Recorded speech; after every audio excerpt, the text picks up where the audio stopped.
वो short term perspective है, बहुत ज्यादा लॉन्ग विजन नहीं होता उसका। हम ये देखते हैं कि हमें फ्रीक्वेंट बेनिफिट कितना जल्दी मिल सकता है। लेकिन जो एचआरएम होता है वो लॉन्ग टर्म पर्सपेक्टिव पे काम करता है। वो कहता है हमें एम्प्लॉइज को अभी क्या करना है, डेवलप करना है। बेनिफिट हम रीप करेंगे बाद में, लेकिन हम पहले एम्प्लॉइज को डेवलप करने की कोशिश करेंगे। हो सकता है वो अभी परफॉर्म अच्छा ना करें, लेकिन फ्यूचर में हमें अच्छा परफॉर्म करके दे सकते हैं। इसी तरह से पॉइंट ऑफ व्यू पे आए थे हम, वहां पर कंप्लायंस हमने कहा था हम मजबूर करते हैं, किसी तरह का एक कॉन्ट्रैक्ट बना देते हैं कि अगर हम आपको पे कर रहे हैं तो आपको हमारे लिए काम करना पड़ेगा। लेकिन एचआरएम ऐसा कुछ नहीं कहता, वो एक साइकोलॉजिकल कॉन्ट्रैक्ट होता है कि जितना आप ऑर्गेनाइजेशन से जुड़े रहेंगे उतना ही आपका कमिटमेंट ऑर्गेनाइजेशन की तरफ बढ़ता है।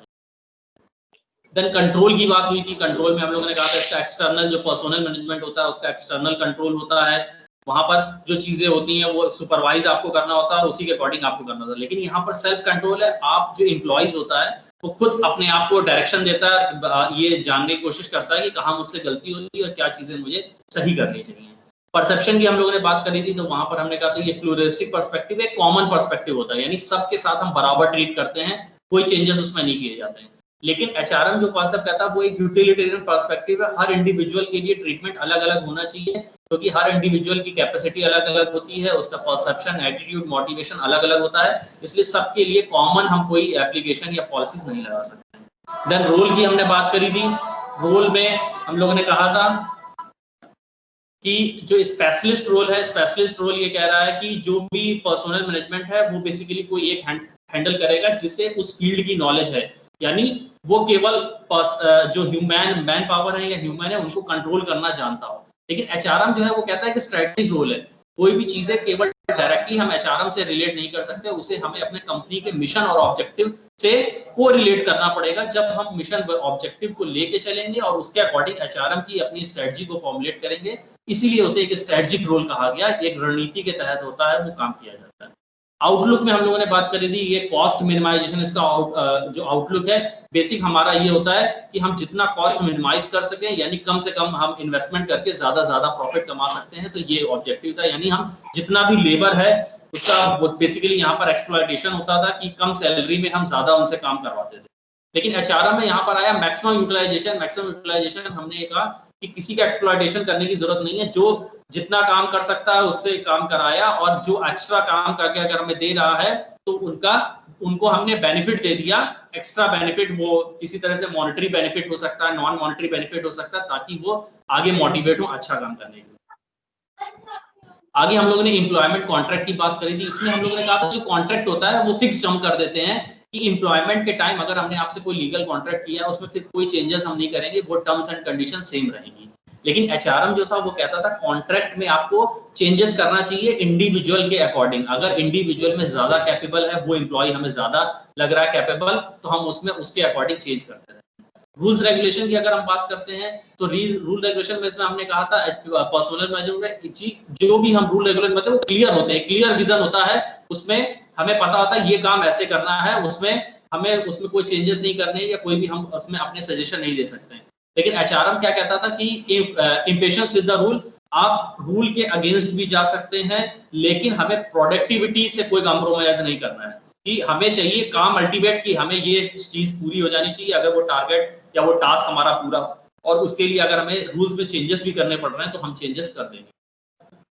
मैनेजमेंट एक्शन की हम लोग ने बात करी थी, तो वहां पर आया था प्रोसीजर्स की एक सिस्टमैटिक प्रोसीजर होता है। सिस्टमैटिक हम स्टेप बाय स्टेप चलते हैं पर्सनल मैनेजमेंट में कि पहले उसे रिक्रूटमेंट एंड सिलेक्शन प्रोसेस आएगा, फिर ट्रेनिंग एंड डेवलपमेंट आएगा, फिर परफॉर्मेंस अप्रेजल आएगा, देन फिर उसके बाद हम कुछ और चीजें करेंगे जैसे कंपनसेशन हो गया, मॉनेटरी बेनिफिट्स हो गए, ये सारी चीजें सोचेंगे। लेकिन एचआरएम कहता है कि ये ऐसा कोई सिस्टमैटिक रूल नहीं होता है, ये हमेशा बिजनेस की सिचुएशन या बिजनेस की नीड पर डिपेंड करता है। जिस समय बिजनेस की जो नीड है उसके अकॉर्डिंग हम स्टेप को आगे पीछे कर सकते हैं या स्टेप में चेंजेस कर सकते हैं। बिहेवियर डिफरेंस की बात करी थी, तो हमने कहा था ऑर्गेनाइजेशन के जो नॉर्म्स और कस्टम्स या प्रैक्टिसेस होते हैं वो फिक्स होते हैं। एक कॉमन नॉर्म्स हम बनाते हैं और वो सबको फॉलो करने रहते हैं, उस किसी इंडिविजुअल के लिए वो चेंज नहीं होते हैं। जबकि एचआरएम एक वैल्यू डेवलप करता है, एक वैल्यू, एक मिशन डेवलप करता है, जैसा कि हमारे कल्चर्स और ट्रेडिशंस में होता है, वो एक वैल्यू बन जाती है। यानी अगर हम उस ऑर्गेनाइजेशन का पार्ट है और उस ऑर्गेनाइजेशन के कुछ भी रूल्स रेगुलेशन या नॉर्म्स को फॉलो कर रहे हैं, तो वो हमारे लिए एक वैल्यू है, और उस वैल्यू को हम दिल से करते हैं या अपने मन से करना चाहते हैं, तो उसमें कोई हम सैक्रिफाइस या इसके बारे में नहीं सोचते। मैनेजरियल टास्क की हम लोगों ने बात करी थी, तो यहाँ पर जो रोल है वो बेसिकली मॉनिटरिंग का है। आप मॉनिटर करेंगे कि एम्प्लॉय सही से काम कर रहे हैं कि नहीं कर रहे हैं, और पर्सनल मैनेजर को अगर लगता है कि वो सही से काम नहीं कर रहे हैं तो उसे वो यहाँ से रिट्रेंच कर सकते हैं, या कंपनी से सेपरेट भी कर सकते हैं, हटा भी सकते हैं। जबकि एचआरएम ये कहता है नर्चर, आपको एम्प्लॉयज को नर्चर करना है। अगर वो गलती कर रहा है तो उसे सिखाना है कि सही काम कैसे करना है। अगर किसी तरह से उससे कोई प्रॉब्लम हो रही, वो काम नहीं कर पा रहा है, तो उसकी हेल्प करनी होगी और उसे नर्चर करना होगा। धीरे धीरे वो काम सीख जाएगा। इनिशिएटिव्स में यहाँ पर हमने कहा जो इनिशिएटिव्स होता है वो यहाँ बेसिकली होता है कि हमें उसे केवल जो उसके लिए जरूरी रिक्वायरमेंट्स है, यानी कि हमें उसे, जैसे हमें लगा आज उसे ज्यादा पैसा बढ़ा देना चाहिए तो हमने उसको पैसा बढ़ा दिया, और क्योंकि उसे मॉनेटरी बेनिफिट की जरूरत थी तो हमने वो दे दिया। लेकिन जब तक वो काम करेगा, जब तक उसको पैसा ज्यादा मिल रहा है, जैसे उसे पैसा कम मिलने लगेगा वो फिर काम करना बंद कर देगा या काम कम करने लगेगा। लेकिन एचआरएम कहता है इंटीग्रेटेड अप्रोच होनी चाहिए। इंटीग्रेटेड अप्रोच ये कहती है कि केवल एक फिक्स्ड अमाउंट या फिक्स्ड सैलरी से काम नहीं चलेगा, उसमें वेरिएशन भी होना चाहिए। इसीलिए हम लोग ने नया कॉन्सेप्ट लाया कि सैलरी प्लस इंसेंटिव, कि सैलरी एक फिक्स सैलरी रहेगी अगर आप मिनिमम काम करके देंगे, अगर आप आउट परफॉर्म करके देते हैं, अच्छा काम करके देते हैं, तो एक्स्ट्रा बेनिफिट आपको मिलेंगे। इसलिए वो इंटीग्रेटेड अप्रोच की तरफ जाते हैं। जॉब डिजाइन में हमने कहा इसमें डिवीजन ऑफ लेबर, इसमें काम को बांट दिया जाता था। पहले से ही आपको बता दिया जाता है कि ये काम ये करेगा और इस काम को कोई रिप्लेस नहीं करेगा, ये काम आपको ही करना है। जबकि एचआरएम कॉन्सेप्ट ये कहता है ये टीम वर्क है, काम होना चाहिए, कंप्लीट होना चाहिए। कौन करता है ये इंपॉर्टेंट नहीं है। तो अगर लॉस हो रहा है, कोई एब्सेंट है या कोई काम नहीं कर पा रहा है, उसका काम कोई दूसरा भी कर सकता है, लेकिन टीम का एफर्ट जो है या प्रोडक्टिविटी है वो कहीं सफर नहीं करनी चाहिए। कॉन्फ्लिक्ट हैंडलिंग की बात आई थी, यहाँ पर कॉन्फ्लिक्ट हैंडलिंग में हमेशा हम टेम्परेरी डिसीजन की तरफ जाते थे या टेम्परेरी रिजल्ट निकलता था कि अगर किसी तरह का कॉन्फ्लिक्ट हुआ तो हम ये कहते थे सेटल डाउन कर लेते हैं, या तो दोनों एम्प्लॉयज को हटा देते हैं, या एम्प्लॉयज अगर पैसे की डिमांड कर रहे हैं तो शायद उनको पैसा ज्यादा दे दिया जाए या उनको हटा दिया जाए। इस तरह के टेम्परेरी जो था डिसीजन होता था।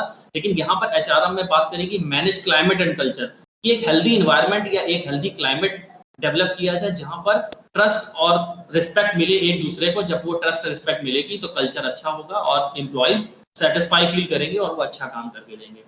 ट्रेनिंग एंड डेवलपमेंट की जब हमने बात करी तो हम लोग ने कहा कि यहाँ पर कंट्रोल एक्सेस होता है, स्पेसिफिक ट्रेनिंग ज्यादा ओरिएंटेड है पर्सनल मैनेजमेंट में, क्योंकि हम चाहते हैं कि हमारा जो ऑब्जेक्टिव है हम उसको फुलफिल करें। तो हम केवल लिमिटेड चीजें आपको बताते हैं, लिमिटेड चीजें सिखाते हैं जिससे आप हमारे टास्क को अकम्प्लिश करने में हेल्प करें।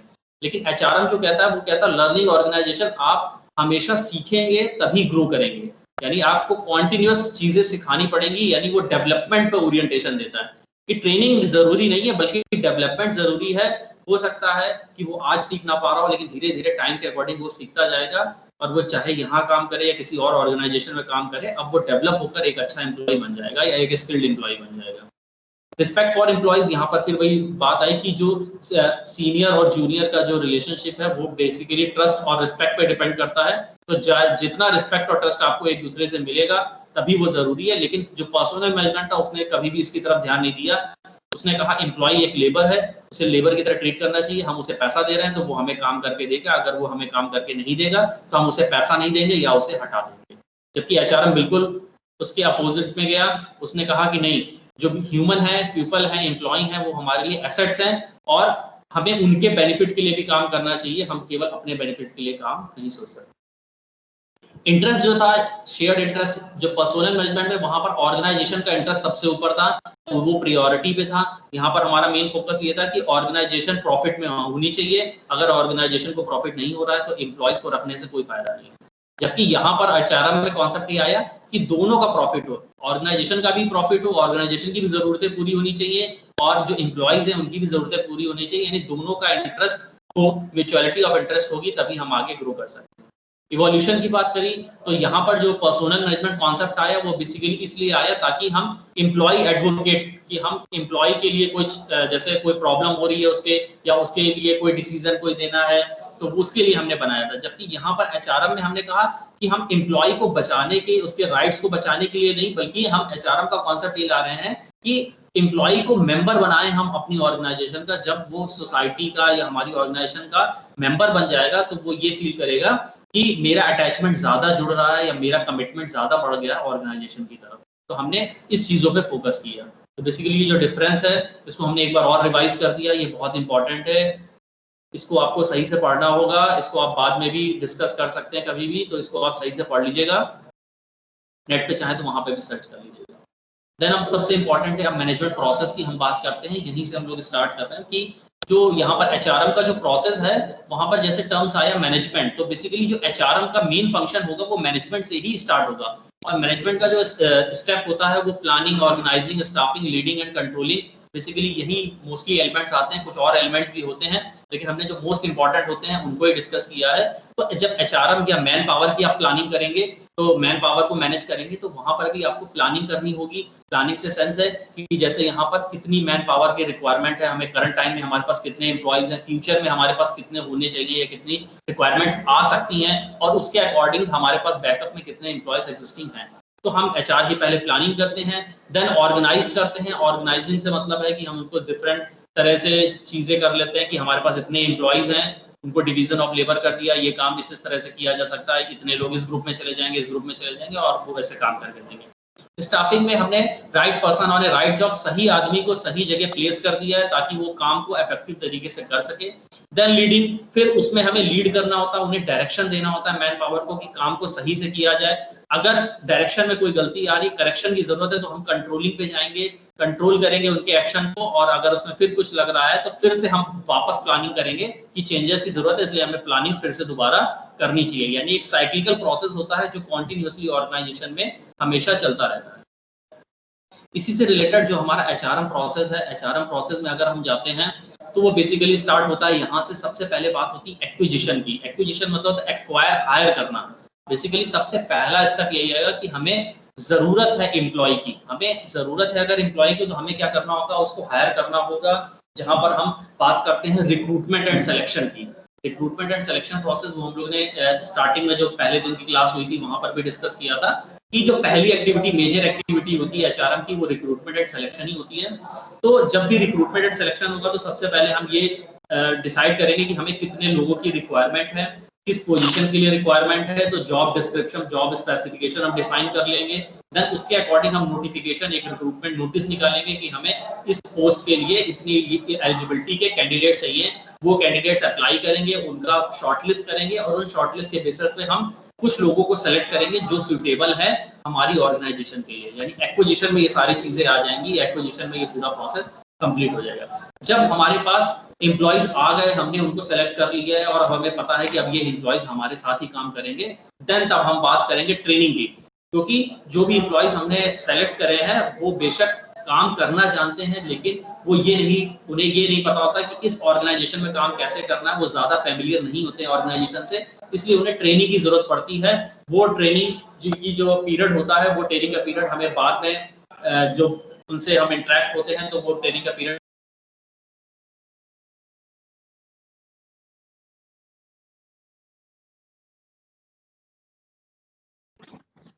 हेलो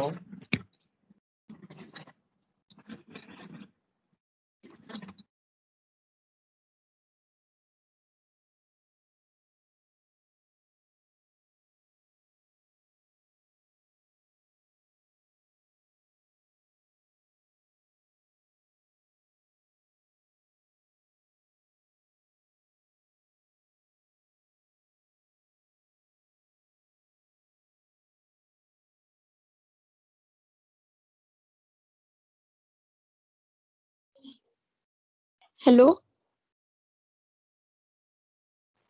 हेलो हेलो कहाँ है सर? पता है हेलो कहाँ है? हेलो डिस्कनेक्ट हो गया सबका। सर डिस्कनेक्ट हो गए, नेट खत्म हुआ था। नहीं है, ऐसा होगा।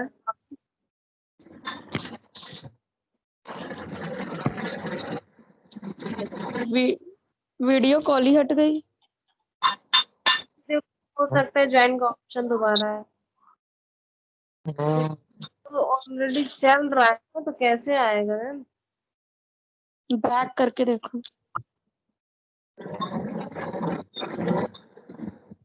हेलो चुप हो जाओ सर, आ यही और जाएंगे। रिकॉर्डिंग ओपन है, उसमें दिखा रहे रिकॉर्डिंग स्टार्ट नहीं है। मेरे में तो दिखा रहा है स्टार्टेड रिकॉर्ड। सर नहीं आए अभी। हाँ लेकिन रिकॉर्ड हो रहा है। हाँ सर है तो। लेफ्ट हो गए। हम पढ़ाएगा। शिवा। हाँ सर नहीं है, सर कहाँ भाग गए?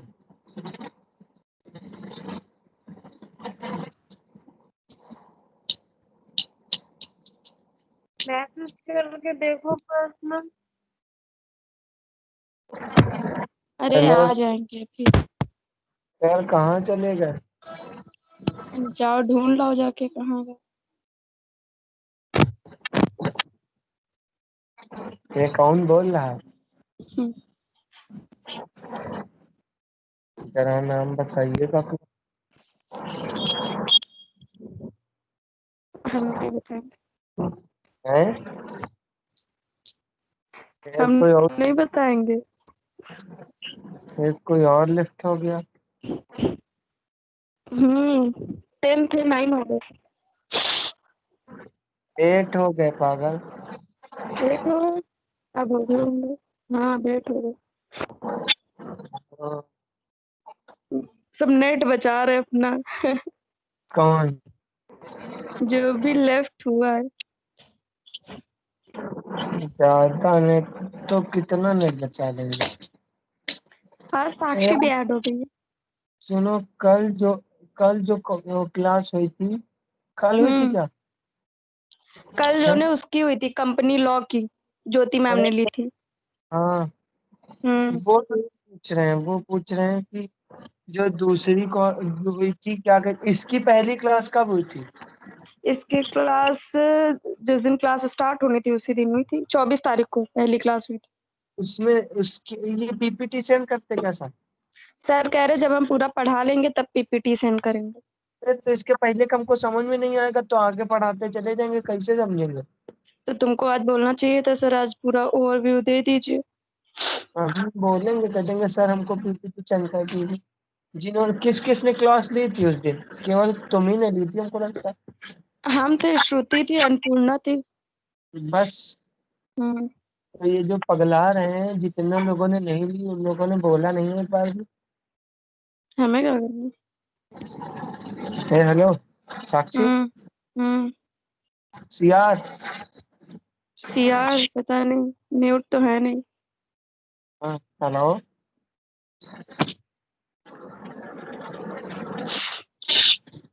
कोई बोल ही नहीं।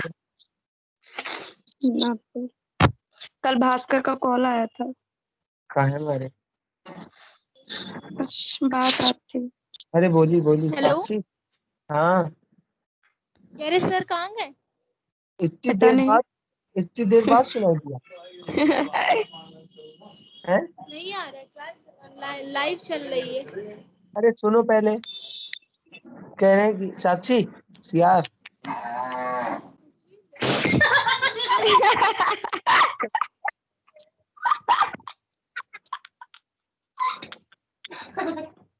हेलो साक्षी, साक्षी।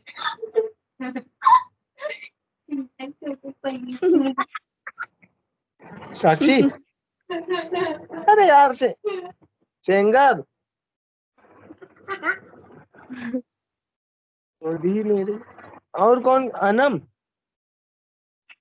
कोई बोलो तो भैया, जिस जिस। हाँ हाँ बोलो। हाँ बोलिए, नहीं हम कह रहे हैं सर से बोलिए आप। तो सर कहाँ है? सर जो आई ने मीन वो हो गए मिस्टर इंडिया। जब आएंगे तब बोल देना कि सर हम लोगों ने अरे पहली क्लास नहीं ली थी, उसके सारे सब समझी में नहीं आ रहा अब आगे से। तुमने 2 क्लास नहीं ली है इस वजह से। इसमें सर को एक ही। कोई कॉल करके आओ ना जाके। रुको, अरे सर का नंबर ही कहाँ सर किसी को देते हैं? आम करके आ रहे हो। हाँ? हेलो। हम्म कैसे बोल रहे हो? यार तबीयत खराब है। हम नेट बचा रहे हैं अपना। हम भी लेफ्ट हुए जा रहे हैं। आज 3 क्लास है पता है। हाँ पता है, एक 11 11:55। हाँ, एक फिर 1:10 से। 11:55 से 1:10 से पागल होगा। अरे पागल, हम कह रहे एक 11:55 से और एक उनकी अम, उसकी एडवर्टीजमेंट की 1:10 से और कंपनी लॉ की 11:55 से।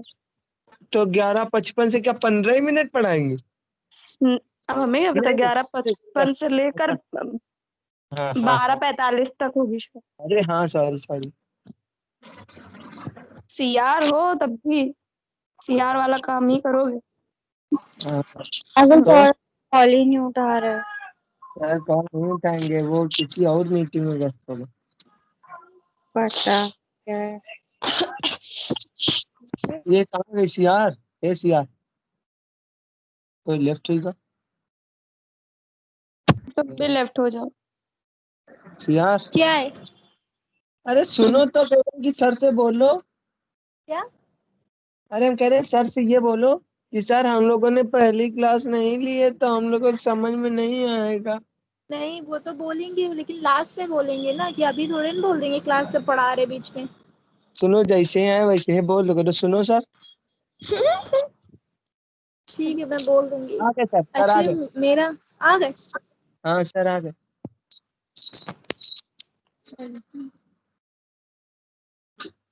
बैक हो बैक हो। आ गए सर, आ गए सर, बोलिए सर। हम्म।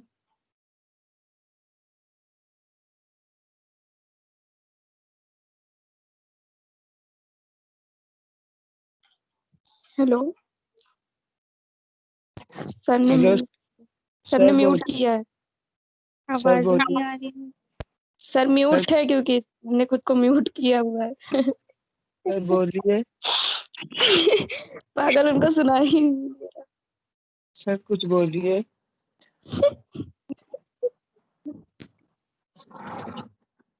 हैंड रेज करके बोलो, हो सकता है शायद। जब मैनेजमेंट प्रोसेस की हम बात कर रहे हैं तो मैनेजमेंट प्रोसेस बेसिकली जो है वो हमारा उसी तरह से होता है जैसा हम लोगों ने मैनेजमेंट में पढ़ा था कि पहले प्लानिंग आएगा, ऑर्गेनाइजिंग आएगा, स्टाफिंग आएगा, लीडिंग आएगा। तो जो प्लानिंग है बेसिकली जैसे हमने कहा मैन पावर की प्लानिंग होती है, हमें पता करना होता है कि क्या रिक्वायरमेंट्स है, कितने एम्प्लॉयज की जरूरत है हमें, देन उसी के अकॉर्डिंग हम उन्हें ऑर्गेनाइज करते हैं कि ये होना चाहिए, इस तरह से एक सिस्टमेटिक ऑर्डर में लाते हैं। Staffing, right person on A right job, सही जगह कैंडिडेट्स को प्लेस करते हैं और उसके अकॉर्डिंग उनसे काम लेते हैं। देन लीडिंग की जरूरत होती है, हमें उन्हें सही डायरेक्शन देना होता है, सुपरवाइज करना होता है, देन हमें कंट्रोल करना है उनको ताकि उनका जो एक्शन है वो हमारे गोल को एकम्प्लिश करने में हेल्प करे। देन अगर ये सारी चीजें नहीं हो रही हैं तो हम नेक्स्ट प्लानिंग करते हैं और देन फिर ऑर्गेनाइजिंग और स्टाफिंग की तरफ फॉरवर्ड करते हैं। इस तरह से एक साइक्लिकल प्रोसेस है जो कॉन्टिन्यूसली हमारा चलता रहता है। इसी से रिलेटेड हमारा जो एचआरएम प्रोसेस है वहां पर जो हम बात करते हैं तो सबसे पहले आता है एक्विजिशन। कि एक्विजिशन जो है बेसिकली वो हम लोगों ने पहले भी बात करी कि जो आपका रिक्रूटमेंट एंड सिलेक्शन है, तो एक्विजिशन में हमारा basically recruitment and selection he process आता है। इसको हम लोगों ने एक नया टर्म दिया जिसे हमने कहा एक्विजिशन। यहाँ पर रिक्रूटमेंट में हम सबसे पहले ये प्लानिंग करते हैं कि हमें कितने लोगों की जरूरत है या कितने एम्प्लॉयज हमारे पास एग्जिस्टिंग हैं और क्या हमें फ्यूचर में रिक्वायरमेंट है या ज्यादा एम्प्लॉयज हमें की रिक्वायरमेंट है कि नहीं है। उसके अकॉर्डिंग अगर रिक्वायरमेंट है तो हम एक रिक्रूटमेंट नोटिस करते हैं। रिक्रूटमेंट नोटिस में हम किसी भी एडवर्टीजमेंट मीडियम के थ्रू हम पब्लिश करते हैं कि हमें इन लोगों की रिक्वायरमेंट्स है, उनके अंदर ये कैपेबिलिटीज या ये स्पेसिफिकेशन, जहां पर हमने जॉब डिस्क्रिप्शन और जॉब स्पेसिफिकेशन की बात करी वो मेंशन कर देते हैं और उसके अकॉर्डिंग हम रिक्रूटमेंट की तरफ आगे बढ़ते हैं। जब रिक्रूटमेंट प्रोसेस में हम आते हैं तो कई सारे हमारे पास कैंडिडेट्स आते हैं, उनमें से हमें शॉर्टलिस्ट करना होता है क्योंकि हमें सेलेक्ट केवल उनमें से कुछ ही करने होते हैं जो सुटेबल है हमारे लिए। तो फिर हम देखते हैं ऑर्गेनाइजेशन की रिक्वायरमेंट्स क्या है और उसके अकॉर्डिंग जो कैंडिडेट्स आए हैं उनमें कौन सी हमारी उनकी कैपेबिलिटीज और हमारी रिक्वायरमेंट्स मैच कर रही हैं, उनमें से कुछ फ्यू कैंडिडेट्स को सेलेक्ट कर लिया जाता है। यानी recruitment and selection process complete हो जाता है। उसके बाद हम आगे बढ़ते हैं ट्रेनिंग की तरफ। जब एम्प्लॉयज हायर हो गया तब हमारा नेक्स्ट जो स्टेप आ रहा है वो यही आ रहा है कि ट्रेन हमें करना है, उन्हें ट्रेनिंग देनी है। वो ट्रेनिंग हम इसलिए देते हैं, ये ट्रेनिंग किसी तरह से कुछ टाइम पीरियड जो उसका टेन्योर होता है वो एक फिक्स नहीं होता है, वो रिक्वायरमेंट के अकॉर्डिंग होता है, कैसी हमारी रिक्वायरमेंट है। अगर कोई बहुत ज्यादा टेक्निकल प्रोसेस है तो ट्रेनिंग जो टेन्योर है वो हमारा ज्यादा हो सकता है। अगर बहुत ज्यादा टेक्निकल प्रोसेस नहीं है, जस्ट हमें एक इनफॉर्मल ट्रेनिंग देनी है, तो वहां पर उसका टेन्योर कम भी हो सकता है। देन उसके बाद आती है अप्रेजल की बात आती है, जो परफॉर्मेंस अप्रेजल है, परफॉर्मेंस एवेल्युएशन है। परफॉर्मेंस एवेल्युएशन इसलिए जरूरी है क्योंकि अगर हमने किसी कैंडिडेट्स को सेलेक्ट किया है या कुछ लोगों को सेलेक्ट किया है, तो हमें ये इवेलुएट करना जरूरी है कि क्या हमारा जो सिलेक्शन है वो जस्टिफाई कर रहे हैं हम कि नहीं कर रहे हैं। अगर वो सिलेक्शन सही नहीं है, वो हमें वो परफॉर्म करके नहीं दे रहे हैं जो हमारी एक्सपेक्टेशन है, तो हमारा सिलेक्शन जो प्रोसेस है वो किसी तरह से भी जस्टिफाई नहीं हो रहा है। इस वजह से परफॉर्मेंस एवेल्युएशन की जरूरत होती है। और जब परफॉर्मेंस एवेल्युएट हो जाती है तब हम नेक्स्ट स्टेप में आते हैं कंपनसेशन। उसी के अकॉर्डिंग हम कंपनसेशन डिसाइड करते हैं, कंपनसेशन प्लान डिसाइड करते हैं या प्लान फॉर्म करते हैं, जहां पर हम ये डिसाइड करते हैं कि किसके कंपनसेशन कितना मिलना चाहिए। वो एक फिक्स्ड होना चाहिए, वो वेरिएबल होना चाहिए, या वो कॉम्बिनेशन होना चाहिए फिक्स्ड और वेरिएबल का, वो उसके अकॉर्डिंग डिसाइड कर लेते हैं। देन उसके बाद हम लोग आते हैं लेबर रिलेशन पे, क्योंकि जब हम इस तरह से चीजें करते हैं, परफॉर्मेंस एवेल्युएशन करते हैं, कंपनसेशन भी हमने कर दिया, तो कई सारे कॉन्फ्लिक्ट्स अराइज होने लगते हैं एम्प्लॉइज के बीच में या एम्प्लॉइज एम्प्लॉयर के बीच में। उन्हें हैंडल करने के लिए लेबर रिलेशन बहुत इंपॉर्टेंट है। यहाँ पर हम लोगों ने लास्ट क्लास में भी डिस्कस किया था कि 3 एक्टर्स होते हैं बेसिकली लेबर रिलेशन में, गवर्नमेंट, एम्प्लॉय और एम्प्लॉयर। इनके बीच के रिलेशन को एस्टेब्लिश करने के लिए, यानी बॉन्डिंग को ज्यादा स्ट्रॉन्ग करने के लिए हमें लेबर रिलेशन की जरूरत होती है। लेबर रिलेशन के बाद कुछ इश्यूज और आते हैं, जैसे हेल्थ एंड सेफ्टी से रिलेटेड आते हैं, हेल्थ सेफ्टी मेजर्स में आते हैं। हेल्थ सेफ्टी मेजर्स में हम ये देखते हैं क्या हम एक हेल्दी वर्क एनवायरनमेंट उनको एम्प्लॉइज को प्रोवाइड कर रहे हैं, क्या वो सेटिस्फाई हैं, क्या वो सेफ फील कर रहे हैं वहां पर। अगर वो सेफ नहीं फील कर रहे हैं तो किसी तरह से वो सेटिस्फाई नहीं होंगे जॉब से और वो क्विट करने की कोशिश करेंगे या उनकी प्रोडक्टिविटी कहीं ना कहीं सफर करेगी। इसके बाद फेयरनेस यानी इक्विटेबल ट्रीटमेंट, सबके साथ सेम ट्रीटमेंट होना चाहिए, सब एक ही जैसे ट्रीट करना चाहिए, क्योंकि ह्यूमन हमारे लिए एसेट्स है, वो हमारे लिए बराबर हैं, सब एक जैसे हैं और सबके साथ एक ही जैसे का ट्रीटमेंट होना चाहिए। तो जो एचआरएम प्रोसेस है बेसिकली हमारा इन कंपोनेंट्स के डिस्कशन पे ही आएगा और उसको डिटेल में फिर हम लोग स्टेप बाय स्टेप जाएंगे। स्टेप बाय स्टेप की अगर हम बात करते हैं तो सबसे पहले जो एचआरएम प्रोसेस है उसका पहला ही स्टेप होता है कि job analysis, conducting job analysis, यानी आपको कंडक्टिंग जॉब एनालिसिस की जॉब एनालिसिस में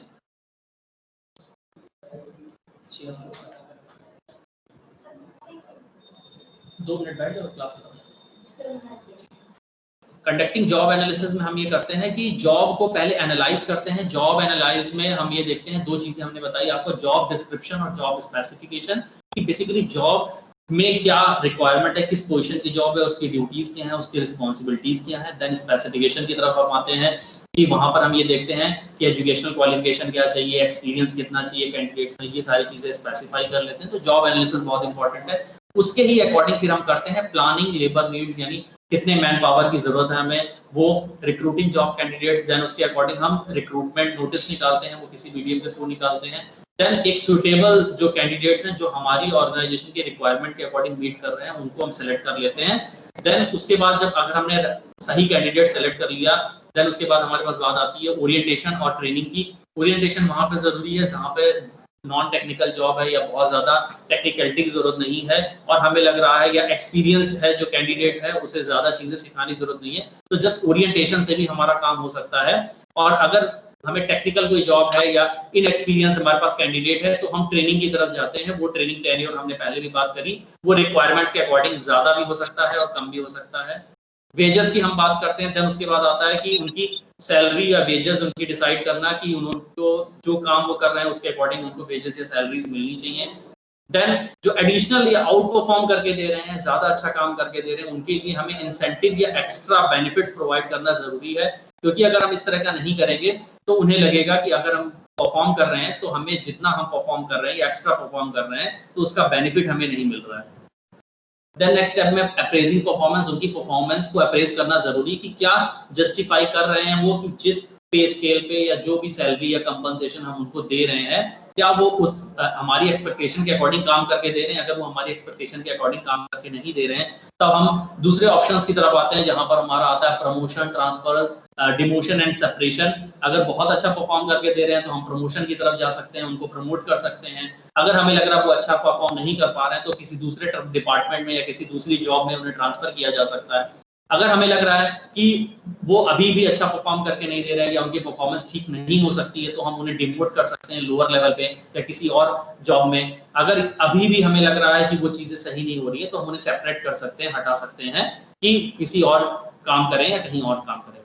देन कम्युनिकेटिंग, जो परफॉर्मेंस अप्रेजल करा है वो फीडबैक उनको देना जरूरी है, उनसे इंटरेक्ट करना जरूरी है कि आपकी परफॉर्मेंस अप्रेजल करने के बाद हमारी ये फाइंडिंग्स आई है कि हम इसमें कंक्लूड हमने किया है कि आपकी इस तरह से ये डिसीजन हमें लेना है। तो जब तक हम कम्युनिकेट नहीं करेंगे तो हमें प्रॉब्लम आइडेंटिफाई नहीं होगी। हो सकता है उसकी जो प्रोडक्टिविटी सफर कर रही है, उसकी परफॉर्मेंस खराब हुई है, वो किसी मेंटल प्रेशर या किसी तरह की कोई प्रॉब्लम की वजह से हो। तो अगर जब तक हम कम्युनिकेट नहीं करेंगे तो हमें वो चीजें क्लियर नहीं होंगी।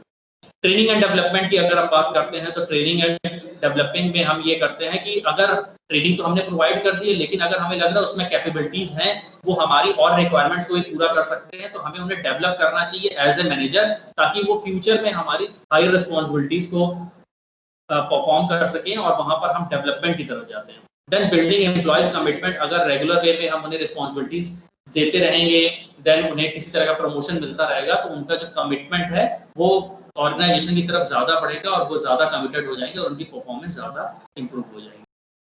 ठीक है, आज के लिए इतना ही रखते हैं। अगर आपको इसमें से कोई क्वेश्चन पूछना है तो अब आप पूछ सकते हैं। हाँ बेटा बताओ।